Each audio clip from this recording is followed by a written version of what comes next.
ዩናይትዳውያንስ እንደምን አላችሁ? ይህ ስለ ማንቸስተር ዩናይትድ የምንወያይበት ቻናል ስለሆነ ይህንን ቻናል ላይክ፣ ሰብስክራይብ፣ ሼር ማድረጋችሁ እንዳትረሱ። በየጊዜው ስለ ማንቸስተር ዩናይትድ አዳዲስ ቪዲዮዎችን ስለምለቅ የደወል ምልክቷን በመጫን ኖቲፋይድ መሆን ትችላላችሁ። በዚህ ቪዲዮ ደግሞ እስቲ ስለ ሩበን አሞሪም ትንሽ እንወያይ። ያለፈው ዓመት ከስፖርቲንግ ሊዝበን ወደ ማንቸስተር ዩናይትድ እንደመጣ ይታወቃል። እናም ባለፈው ዓመት ከኤሪክ ተን ሃግ መባረር በኋላ ሩበን አሞሪም ቡድኑን ተረክቦ በ3-4-3 ሲስተም መጫወት ከጀመረ በኋላ ለውጦች ይመጣሉ ተብሎ እናም ቡድኑን ይቀይረዋል፣ እኛንም ወደ ታላቅነታችን ይመልሰናል ተብሎ ተጠብቆ ነበር። የባለፈው ዓመት ከ51 ዓመታት በኋላ ማንቸስተር ዩናይትድ አይቶት በማያውቅ ስቴጅ ላይ ወይም ደግሞ በጨረስንበት ደረጃ ስንጨርስ ቡድኑን የመራው ሩበን አሞሪም ነው። ይህንን አሰልጣኝ ታግሶት በዚህኛውም ሲዝን እንዲያሰለጥንና ቡድኑን እንዲቀይር በራሱ ኢሜጅ ቡድኑን እንዲሰራ ተደርጓል።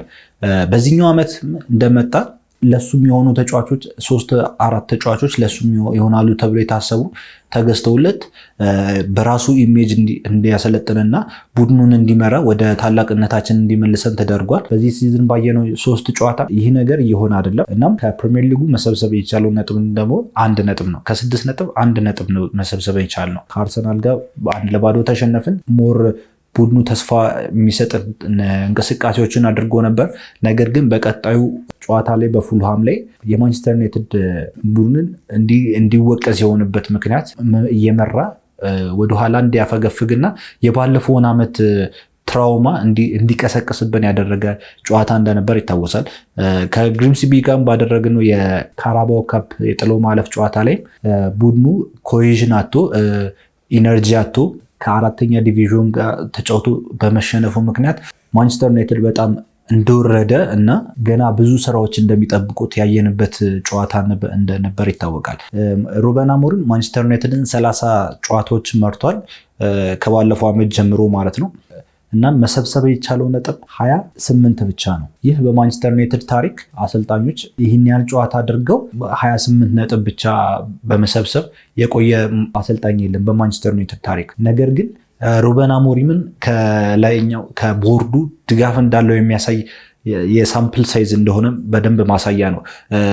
በራሱ ሲስተም በራሱ ያጨዋወት ስልት ቡድኑን እንዲመራና እንዲያግዛቸው ቡድኑን ወደ ተሻለ ቦታ እንዲያደርስ ድጋፍ እየተሰጠው እንደሆነ ይታወቃል። ነገር ግን ይህን ያህል ጨዋታዎች እስከ 30 ጨዋታ ማለት ቀላል አይደለም። 30 ጨዋታ ተደርጎ 28 ነጥብ ማለት ከሰበሰብነው ነጥብ የተጫወትነው በለጠ ማለት ነው። ይህ በጣም ዝቅታ ነው። እናም ሩበን አሞሪምም በዚህ በ3-4-3 ወይም ደግሞ በ3-4-2-1 የጨዋታ ሲስተም ንቅንቅ አልልም ብለው ግትር ብለው በዛ ጨዋታ ሲስተም ብቻ እየተጫወቱ እንደሆነ ይታወቃል። ያንን ደግሞ ለምን መቀየር አትፈልግም ተብሎ ሲጠየቅ በስፖርቲንግ ቤት ውስጥ ያዋጣኝ ሲስተም ይሄ ነው፣ ወደ ማንቸስተር ዩናይትድም እንድመረጥ ያደረገኝ ይህ ሲስተም ነው ማለቱ ይታወሳል። ነገር ግን በማንቸስተር ዩናይትድ ቤት ውስጥ እየሰራ አይደለም። ይህ ሲስተም ክሊርሊ እየሰራ እንዳልሆነ የታየበት 30 ጨዋታው እንግዲህ ሳምፕል ነው። 30 ጨዋታው ሙሉ እንዳልሰራ የሚያሳይ ነገሮችን በደንብ ያየንበትና ተጫዋቾቹም ለዚህ የጨዋታ ሲስተም ወይም ደግሞ ለዚህ የጨዋታ ስልት አለመሆኑ ወይም ደግሞ እንዳልተመቻቸውና እንደማይፈልጉት በሚያሳይ ሁኔታ የተጫወቱና እንደሚገኝ ይታወቃል፣ በሜዳ ውስጥ ማለት ነው። ሩበን አሞሪም በዚህ ግትርነቱ ብቻ ማንቸስተር ዩናይትድን ወደ ሌላ ዝቅታ እየመራ እንደሆነ ይታወቃል። ኤሪክ ቴን ሃግ ማንቸስተር ዩናይትድን ዝቅ ወዳለ ደረጃ የወሰደው በእኔ አስተያየት ኤሪክ ቴን ሃግ ማንቸስተር ዩናይትድን በጣም ዝቅ ያደረገው አሰልጣኝ ነው ብዬ ማምነው። ነገር ግን ሩበን አሞሪምም ይህንን ስህተት በድጋሚ እየሰራ እንደሆነ ይታወቃል። ላስት ይር 15ኛ ስንጨርስ የእሱ ስህተት እዛ ደረጃ እንድንጨርስ ያደረገን ምክንያት እሱ ነው ብዬ ማስበው። ለምን ስህተት አልኩት? ምክንያቱም መጀመሪያ ለቡድኑ የሚሆን የፎርሜሽን ሲስተም ነበር የሚሰራው ወይም ደግሞ ለቡድኑ የሚመቸውን የሲስተም የጨዋታ ስልት ይሰጣል። ከዛ በኋላ በዛ ጨዋታ ስልት በዛ ጨዋታ ንድፈ ሀሳብ ጨዋታዎችን ዊን ካደረጉ በኋላ ነበር የራሱን ሲስተም ለራሱ የሚሆኑ ተጫዋቾች ከተገዙለት በኋላ ማስረጽ የነበረበት። ነገር ግን ይህንን ሲስተም ነው ማቀው፣ ይህንን ሲስተም ብቻ ነው መጠቀም ፈልገው ብሎ በማለቱ እዛ ደረጃ እንድንጨርስ አድርጎናል።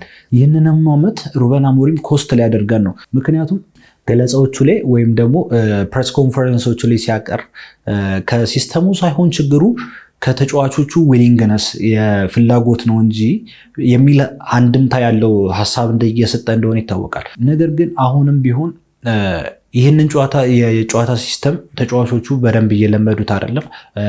ለምደውትም ቢሆን ደግሞ ሞር ሊተገብሩትና እያንዳንዱን ስፔሶች ሊዘጉ ያልቻሉበት ምክንያት አለ። ብሩኖ ፈርናንዴዝን ስናይ አሁን ለብሩኖ ፈርናንዴዝ የተሰጠው ቦታ እንዳልተመቸው በደንብ ያስታውቃል። በሁለት ጨዋታዎች አይተናል፣ በአርሰናል እና በፍሉሃም ጨዋታ በዚህ ሲዝን ማለት ነው። ብሩኖ ፈርናንዴዝ 8 ቁጥር ሲሆን ማድረግ የማይችላቸው አንዳንድ ነገሮች አሉ። ለምሳሌ ጌም ኮንትሮለር የሚባል ተጫዋች አይደለም ብሩኖ ፈርናንዴዝ። ቴምፖ ሴት የሚያደርግ ተጫዋች አይደለም። በምን አይነት ጊዜ ጨዋታውን ላፍጥነው፣ በምን አይነት ጊዜ ኮንትሮል አድርግ ጨዋታውን ላሳልጠው የሚል አይኪው ወይም ደግሞ የጌም ኖሃው ያለው ተጫዋች አይደለም። ለዛም እሱ እንደ የ10 ቁጥር ተጫዋች እንደሆነ ይታወቃል። ነገር ግን ሩበን አሞሪም ከ10 ቁጥር ቦታው ላይ አንስቶ ወደ 8 ቁጥር ቦታ ላይ በማድረጉ ምክንያት ብሩኖ ፈርናንዴዝ ለዛ ቦታ ዲሲፕሊን ያልሆነ ተጫዋች ስለሆነ ዲሲፕሊንድ ተጫዋች ነው ለዛ ቦታ የሚያስፈልገው። ብሩኖ ፈርናንዴዝ ደግሞ ለዛ ቦታ የሚሆን ዲሲፕሊን የለውም። ለምን እንደዚህ አልኩኝ? ቡድኑ ፕረስ ወደፊት ሄዶ ፕረስ በሚያደርግበት ሰዓት ከጎኑ ያለውን ኡጋርቴንም ቢሆን ካዝሚሮንም ቢሆን እሱ መሸፈን የነበረበትን ስፔስ ትቶ ሌላ ተጫዋች ፕረስ ለማድረግ ይሄዳል። በዛን ጊዜ ያን በሚያደርግበት ጊዜ ደግሞ ለካዝሚሮ 33 ዓመቱ ነው። ሞር ስፔስ በጣም ይከፈትበታል። ሌጎቹ ወይም እግሮቹ እየደከሙ እንደሆነ ይታወቃል። ስፔሱ በሚከፈትበት ሰዓት ደግሞ ሙሉን ስፔስ መሸፈን እንደማይችል ይታወቃል። ከአርሰናል ጋርም ከፉልሃም ጋርም ይህንን ነገር በደንብ አይተናል። አርሰናሎች ሞር የመሃል ሜዳውን ሲያልፉ የማንቸስተር ዩናይትድ ተከላካዮች እንደሚጋለጡ ለማንቸስተር ዩናይትድ ተከላካዮች ፊት ለፊት አንድ ለአንድ ይገናኙ ነበር። የፉልሃሞችም እንደዛው ነበር ሲያደርጉ የነበረው። ኢዮቢ ኢንተርቪው በተደረገለት ጊዜም ይህንን ሀሳብ ነበር ያነሳው። ሁላችንም ያየነውን ያረጋገጥነውንና የመሃል ሜዳ ተጫዋች ያስፈልጋል ብለን ስንናገር ስንጮህ በነበረበት ባሌባ ያስፈልገናል ብለን የጮህንበትን ምክንያት ባሌባን እንደሚያስፈልገን ወይም ደግሞ የእሱ ፕሮፋይል ያላቸው ተጫዋቾች እንደሚያስፈልጉን በድጋሚ በኢዮቢ እንደተነገረን በደንብ ሰምታችኋል፣ አረጋግጠናል። እና ብሩኖ ፈርናንዴዝ ከቦታው ተነስቶ ወደ ሌላ ቦታ በመጫወቱ ምክንያትም ለሱ ምቹ እንዳልሆነ አይተናል። ትራክ ማድረግ ያለበትን ተጫዋች ትራክ አያደርግም፣ ወይም ደግሞ መከተል ያለበትን ተጫዋች አይከተልም።